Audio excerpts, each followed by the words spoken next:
जी, आपका नाम? मेरा नाम प्रदीप शर्मा। मैं डिस्ट्रिक्ट पुंछ से बिलोंग करता हूँ, डिस्ट्रिक्ट प्रेसिडेंट पीएचई से। कहने का मतलब ये है कि कल शपथ समारोह है, हमारे चीफ मिनिस्टर साहब शपथ ले रहे हैं। तो मैं कहता हूँ कि शपथ हमारी इलेक्शन, ये इसकी खुशी जश्न तभी होगा कि नंबर 1 जो कमिटमेंट की है हमारे जितने भी मैनिफेस्टो थे इलेक्शन के, उसमें सबसे हर इलेक्शन में हर कैंडिडेट ने यही की थी कि हम जब भी आएंगे, हम जीत कर सबसे पहले हम जो है डेली विजिट को 61,000 डेली विजिट को परमानेंट करेंगे। मगर मेरी रिक्वेस्ट है उमर साहब से और जो भी उमर साहब से और भारतीय जनता पार्टी से, क्योंकि भारतीय जनता पार्टी सिर्फ 10% हार चुकी है, वो दूसरे नंबर की पार्टी है, ये कोई बात नहीं है। और सिंगल पार्टी दूसरे नंबर पर सिंगल पार्टी है, वो भी जीत चुकी है इलेक्शन, सिर्फ 10% हारी है। उनको भी रिक्वेस्ट है, उन्होंने भी हमारे से वायदे किए हैं कि हम जब भी जीत कर आएंगे सबसे पहले आपका जो है नंबर 1 में आपका पहली कैबिनेट में आपका जो डेली विजरों का फैसला है हम करेंगे। ये नहीं है कि पार्टियां हैं या कुछ भी है, सिर्फ ये है कि लोगों की सेवा करनी और काम करना।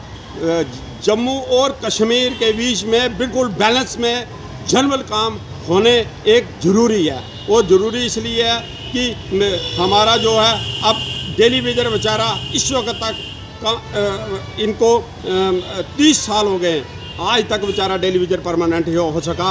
और इतनी देर हो गई है कि हमारा डेली वेजर आज सज़ा काट रहा है और कितनी और सज़ा काटेगा।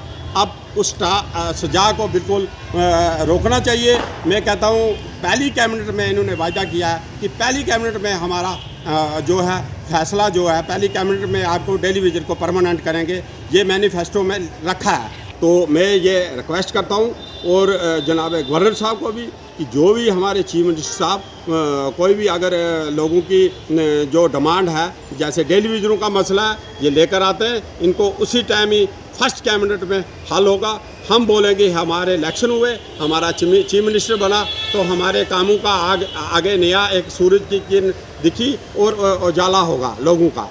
अगर ये नहीं होगा तो फिर तो मैं कहता हूँ कि फिर देखो, फिर लोगों के बीच में एक देखो ये फर्स्ट राउंड में यही बात की थी। बाकी ये है कि यही कही थी कि हमने जब भी आए इलेक्शन जीत कर तो हम आपको जो है सबसे पहले परमानेंट डेली विजन को ये कहता। एक शेर है कि जीना तो उसी का जीना है जो किसी की खातिर जिए, बाकी ये सेवा है। तो मैं ये कहता हूँ कि सबसे पहले अब कोई खिलाड़ा नहीं बनना चाहिए और अब कोई तमाशा नहीं बनना चाहिए ये डेली विजरों का। Thank you.